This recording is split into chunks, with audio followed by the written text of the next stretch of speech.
जय मां आदिशक्ति। जीवन अमृत के इस पावन मंच पर आप सभी श्रद्धालु भक्तों का हृदय से स्वागत और अभिनंदन है। मां जगदम्बा की कृपा से आज हम सब इस दिव्य क्षण में एकत्र होकर भक्ति साधना और शक्ति की ऊर्जा को अनुभव कर रहे हैं। मां की कृपा से हमारा जीवन प्रकाश शांति और आस्था से परिपूर्ण हो, इसी मंगल कामना के साथ आप सभी का जीवन अमृत में हार्दिक अभिनंदन है। नवरात्रि के पंचम पावन दिवस पर आप सभी श्रद्धालुओं को ढेर सारी शुभकामनाएं एवं मंगल आशीर्वाद। माँ दुर्गा के इस पावन दिन आपके जीवन से भय, रोग, शोक और बाधाओं को दूर करे और आपको प्रदान करे शक्ति, विवेक, साहस और आत्मबल।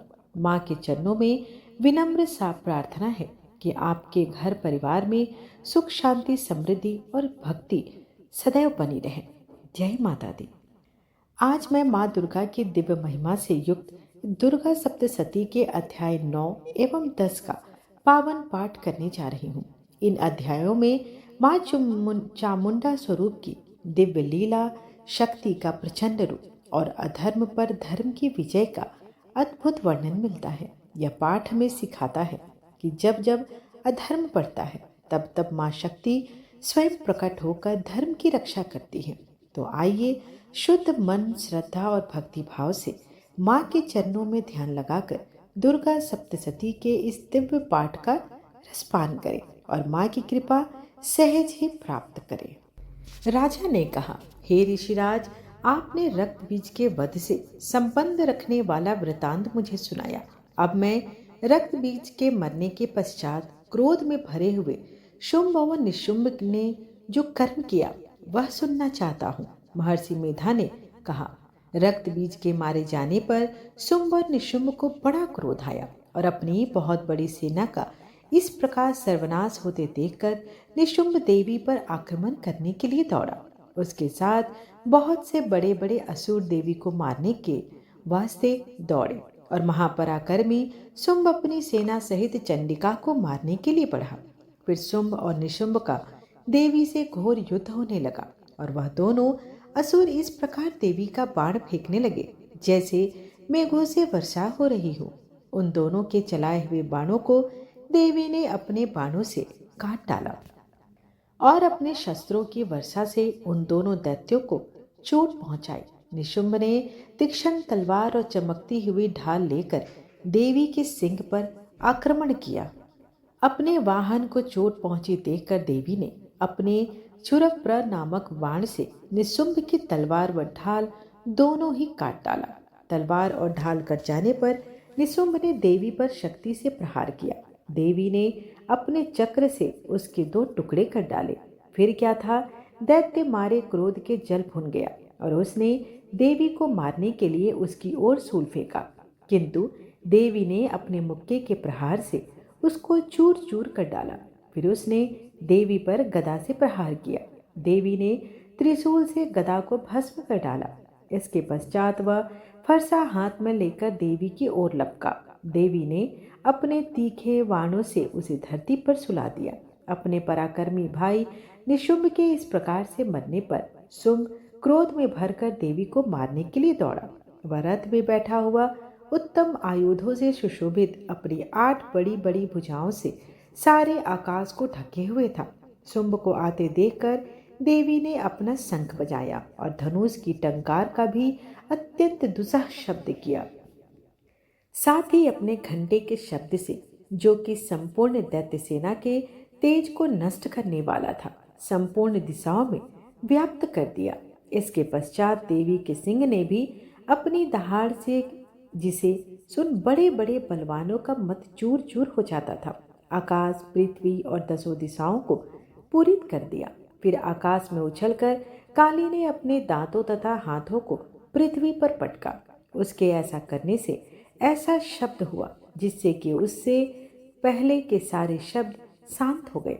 इसके पश्चात शिवदूती ने असुरों के लिए भय उत्पन्न करने वाला अट्टहास किया, जिसे सुनकर दैत्य थर्रा उठे और शुंभ को बड़ा क्रोध हुआ। फिर अंबिका ने उसे, अरे दुष्ट, खड़ा रह कहा तो आकाश से सभी देवता जय हो बोल उठे।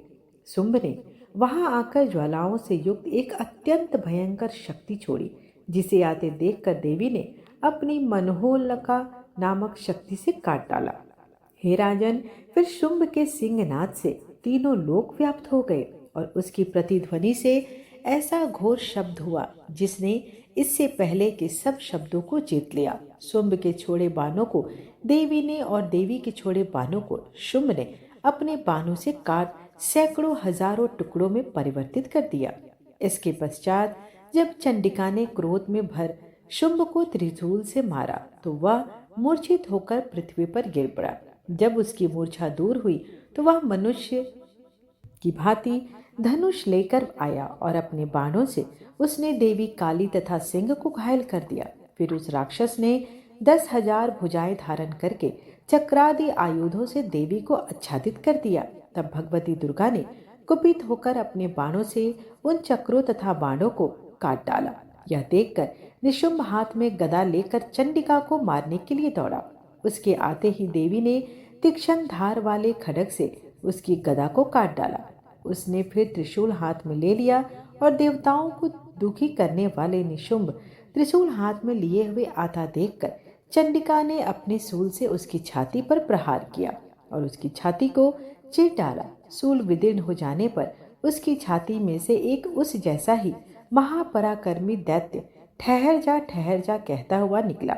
उसको देखकर देवी ने बड़े जोर से ठहाका लगाया। अभी वह निकलने भी न पाया था कि उसका सिर अपनी तलवार से काट डाला। सिर के कटने के साथ ही वह पृथ्वी पर गिर पड़ा।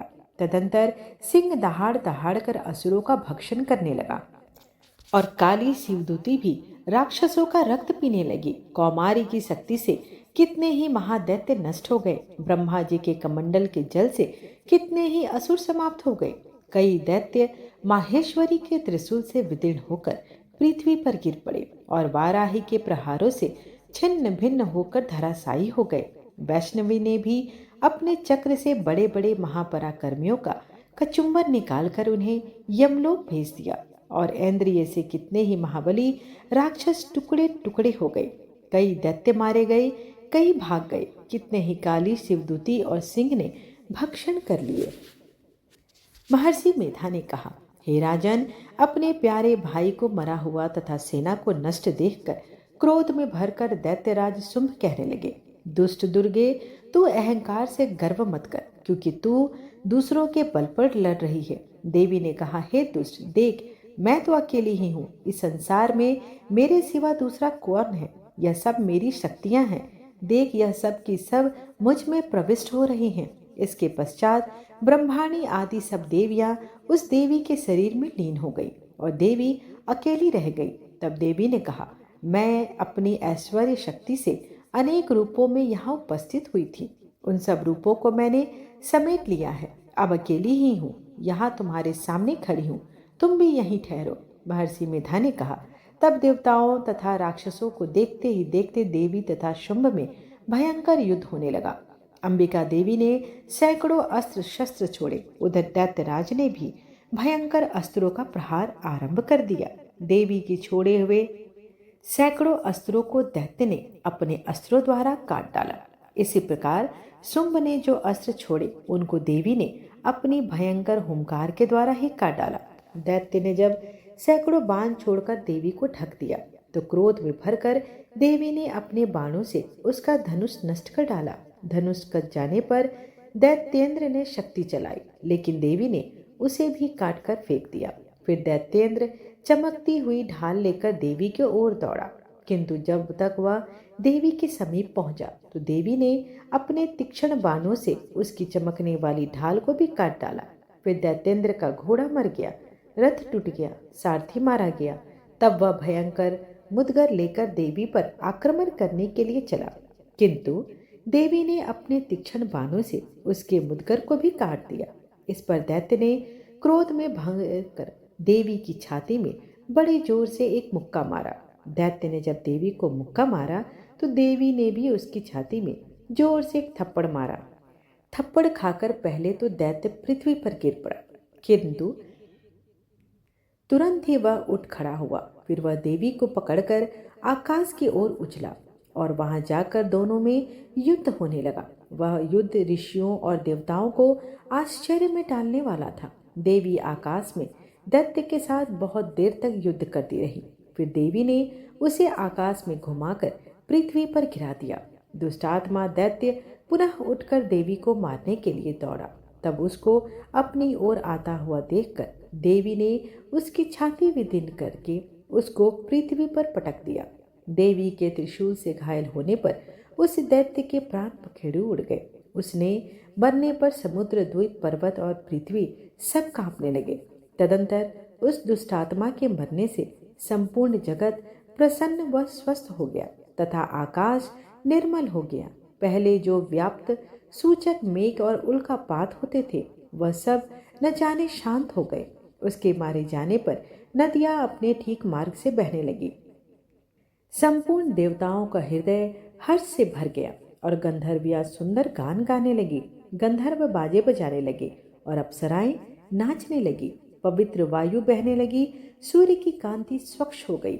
यज्ञशालाओं की बुझी हुई अग्नि अपने आप पुनः प्रज्वलित हो उठी तथा चारों दिशाओं में शांति सी फैल गई।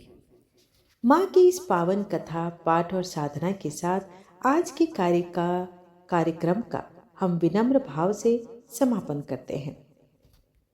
माता आदि शक्ति से प्रार्थना है कि वे आप सभी भक्तों के जीवन को भक्ति, शक्ति और शांति से भर दे। माँ की कृपा से आपके जीवन में सभी अंधकार न आए और सदा धर्म, सत्य और सद्भाव का प्रकाश बना रहे। जो भी भक्त श्रद्धा से माँ का स्मरण करता है, माँ उसकी हर पीड़ा हर लेती है। यदि यह भक्ति पाठ आपको प्रिय लगा हो तो माँ का नाम जपते रहे, भक्ति मार्ग पर चलते रहें और इस दिव्य ज्ञान को दूसरों तक भी पहुंचाएं। माँ आप सभी की मनोकामनाएं पूर्ण करे। जय माता दी, जय आदि शक्ति, जय दुर्गे माँ। ये अब माता काली की आरती करते हैं। अम्बे तू है जगदम्बे काली, जय दुर्गे खप्पर वाली, तेरे ही गुण गाए भारती ओ मैया, हम सब उतारे तेरी आरती।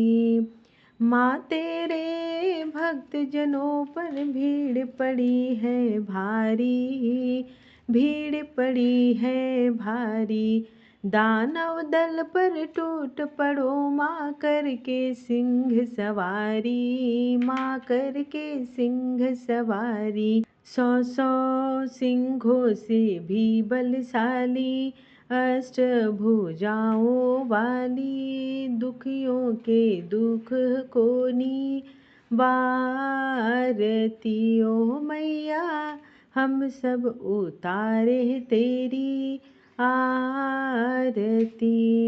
माँ बेटे का इस जग में है बड़ा ही निर्मल नाता, बड़ा है निर्मल नाता। पूत कपूत सुने हैं पर ना माता सुनी कुमाता, ना माता सुनी कुमाता। सब पर करुणा दर्शाने वाली, अमृत बरसाने वाली, दुखियों के दुख को निवारती